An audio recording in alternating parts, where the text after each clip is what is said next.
കടലിലെ അജേയരായ രാജാക്കന്മാരെന്നും ആകാശത്തെ വിറപ്പിക്കുന്ന ഭീകരന്മാരെന്നും സ്വയം വിശേഷിപ്പിക്കുന്ന അമേരിക്കൻ സൈനികശക്തി ഇന്ന് ഇറാന്റെ അതിർത്തികളിൽ പകച്ചുനിൽക്കുകയാണ്. ലക്ഷക്കണക്കിന് കോടി രൂപയുടെ ബജറ്റിൽ നിർമ്മിച്ച വിമാനവാഹിനിക്കപ്പലായ USS എബ്രഹാം ലിങ്കണും അത്യാധുനിക സ്റ്റെൽത്ത് ബോംബറുകളും പശ്ചിമേഷ്യൻ കടലിൽ വെറും നോക്കുകുത്തികളായി മാറുന്ന കാഴ്ചയാണ് ലോകം കാണുന്നത്. എന്തുകൊണ്ടാണ് ലോകം കണ്ട ഏറ്റവും വലിയ ഈ സൈനിക സന്നാഹം ഇറാനു മുന്നിൽ പതറുന്നത്? എന്തുകൊണ്ടാണ് അമേരിക്കയുടെ അതിമാരക മിസൈലുകൾക്ക് ഇറാന്റെ ആണവരഹസ്യങ്ങളെ തൊടാൻ പോലും കഴിയാത്തത്? അതിനുള്ള ഉത്തരം കിടക്കുന്നത് ഇറാന്റെ പർവ്വതങ്ങൾക്കുള്ളിലെ അപ്രേന്ത്യമായ കോട്ടകളിലാണ്.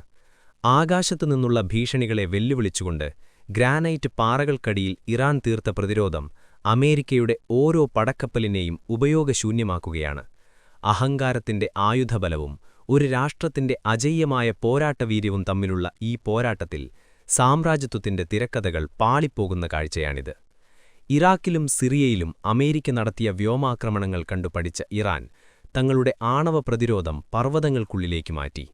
ഫോർദോയിലെയും നഡാൻസിലെയും പ്ലാന്റുകൾ ഇന്നു വെറും കെട്ടിടങ്ങളല്ല, മറിച്ച് 300 മുതൽ 500 അടി വരെ ആഴത്തിൽ കട്ടിയുള്ള ഗ്രാനൈറ്റ് പാറകൾക്കും പ്രത്യേക കോൺക്രീറ്റ് പാളികൾക്കും താഴെ ഉറങ്ങുന്ന അഗ്നിപർവ്വതങ്ങളാണ്.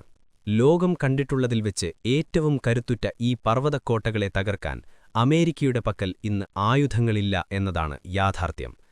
പിക്കാക്സ് പർവ്വതത്തിന് താഴെ നൂറുകണക്കിന് മീറ്റർ ആഴത്തിൽ ഇറാൻ തീർത്ത തുരങ്ക സമുച്ചയങ്ങൾ കേവലം ഒരു ആണവ പ്ലാന്റല്ല, മറിച്ച് സാമ്രാജ്യത്വത്തിന്റെ മിസൈൽ മഴയെ പുച്ഛിച്ചു തള്ളുന്ന പ്രതിരോധത്തിന്റെ അത്ഭുതമാണ്.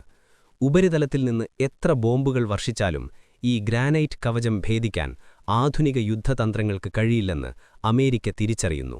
വിനാശകാരിയായ ഓരോ സ്ഫോടനത്തെയും ആഗിരണം ചെയ്യാൻ പാകത്തിൽ നിർമ്മിച്ച ഈ ഭൂഗർഭ നഗരങ്ങൾ അമേരിക്കയുടെ പടക്കപ്പലുകളെ വെറും കാഴ്ചക്കാരാക്കി മാറ്റുകയാണ്.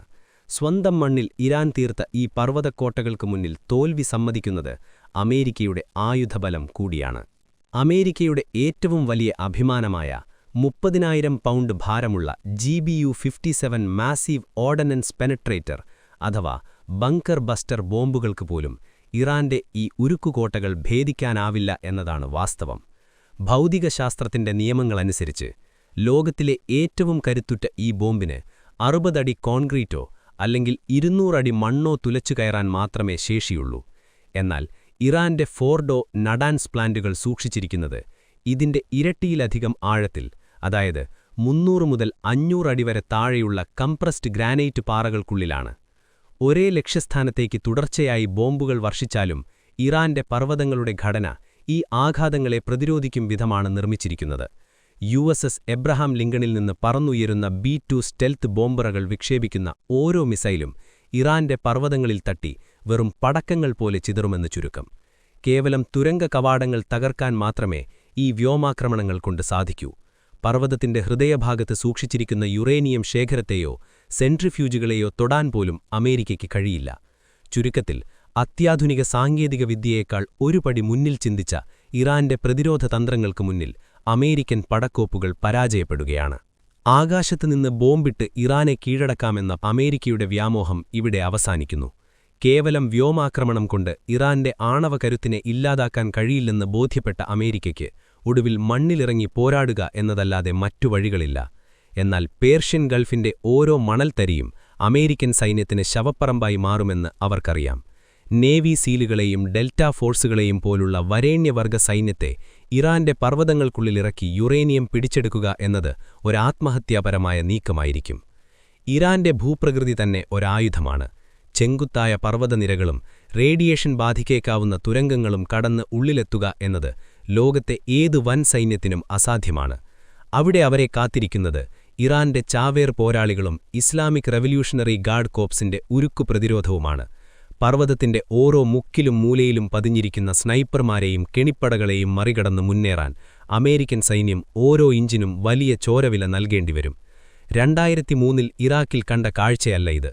സ്വന്തം മണ്ണിനുവേണ്ടി മരിക്കാൻ തയ്യാറായി നിൽക്കുന്ന ഒരു ജനതയ്ക്ക് മുന്നിൽ അമേരിക്കൻ ബൂട്ട്സുകൾക്ക് കാലിടറുമെന്ന് ഉറപ്പാണ്.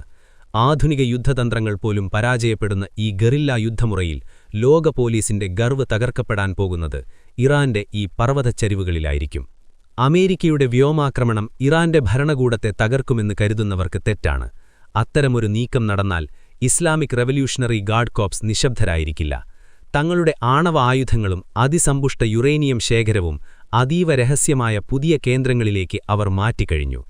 അമേരിക്കയുടെ ഓരോ ബോംബാക്രമണവും ഇറാന്റെ നിയന്ത്രണ ശൃംഖലയെ തകർക്കാൻ ശ്രമിക്കുമ്പോൾ അത് മറ്റൊരു ഭയാനകമായ പ്രശ്നത്തിലേക്കാണ് വാതിൽ തുറക്കുന്നത്. ഒരു കേന്ദ്രീകൃത ഭരണകൂടത്തിന്റെ നിയന്ത്രണമില്ലാത്ത ഇറാന്റെ പക്കലുള്ള ലൂസ് നൂക്ക് അഥവാ അലഞ്ഞുതിരിയുന്ന ആണവ ആയുധങ്ങൾ അമേരിക്കയെയും അവരുടെ സഖ്യങ്ങളെയും വേട്ടയാടുന്ന പേടിസ്വപ്നമായി മാറും. IRGCയിലെ തീവ്രവിഭാഗങ്ങളോ അല്ലെങ്കിൽ പിളർന്നുമാറുന്ന സംഘടനകളോ ഈ ആണവ വസ്തുക്കൾ കൈക്കലാക്കി രാജ്യത്തിന് പുറത്തേക്ക് കടത്തിയാൽ ലോകം ഇതുവരെ കണ്ടിട്ടുള്ളതിൽ വെച്ച് ഏറ്റവും വലിയ ഒരു സുരക്ഷാ ഭീഷണിയാകും അത് സൃഷ്ടിക്കുക. മിസൈൽ പ്രതിരോധ സംവിധാനങ്ങൾ കൊണ്ട് തടുക്കാൻ കഴിയാത്ത വിധം സ്യൂട്ട്കേസ് ബോംബുകളായോ മറ്റോ ഇവ അമേരിക്കൻ താവളങ്ങളിലേക്ക് എത്തിയേക്കാം. ഒരു F-35 സ്റ്റെൽത്ത് ഫൈറ്ററിനോ ടോമഹോക്ക് മിസൈലിനോ 400 കിലോഗ്രാമുള്ള ആണവ ഗ്രേഡ് യുറേനിയം പിടിച്ചെടുക്കാൻ കഴിയില്ല എന്നതാണ് വാസ്തവം. അമേരിക്ക ആഗ്രഹിക്കുന്നത് ഇറാന്റെ ആണവ പദ്ധതി ഇല്ലാതാക്കുക എന്നാണെങ്കിൽ അവർ വിളിച്ചുവരുത്തുന്നത് സ്വന്തം നാശത്തിന് കാരണമാകാൻ പോകുന്ന ഒരു നിയന്ത്രണാതീതമായ ആണവ ദുരന്തമാണ്. സാമ്രാജ്യത്വത്തിന്റെ ഓരോ താവളവും ഇറാന്റെ ഈ അപ്രതീക്ഷിത നീക്കങ്ങൾക്ക് മുന്നിൽ തകർന്ന് തരിപ്പണമാകുമെന്ന് അവർക്കറിയാം. ഇറാനെ ആക്രമിക്കാൻ മുതിരുന്നത് 2003-ലെ ഇറാഖ് യുദ്ധം പോലെയല്ല.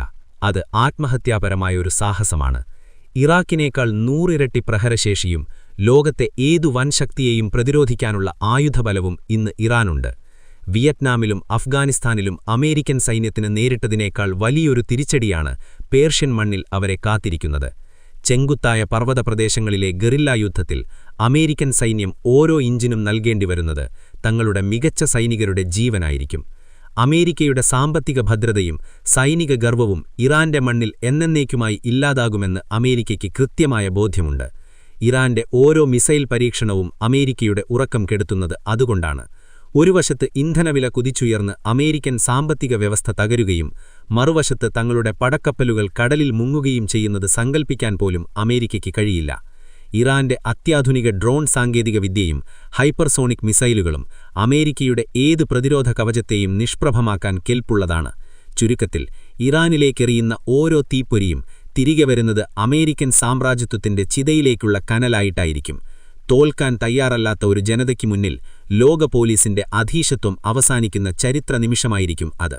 ആകാശത്തുനിന്ന് വർഷിക്കുന്ന ബോംബുകൾക്ക് ഇറാന്റെ ആത്മവിശ്വാസത്തെ തകർക്കാനാവില്ല.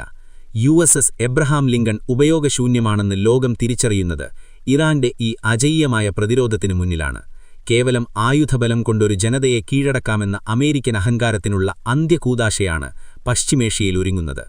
സ്വന്തം മണ്ണും പരമാധികാരവും സംരക്ഷിക്കാൻ ഉറച്ചുനിൽക്കുന്ന ഇറാന്റെ പർവ്വതക്കോട്ടകൾക്ക് മുന്നിൽ അമേരിക്കൻ സാമ്രാജ്യത്വത്തിന്റെ അസ്തമയമായിരിക്കും ലോകം കാണുന്നത്.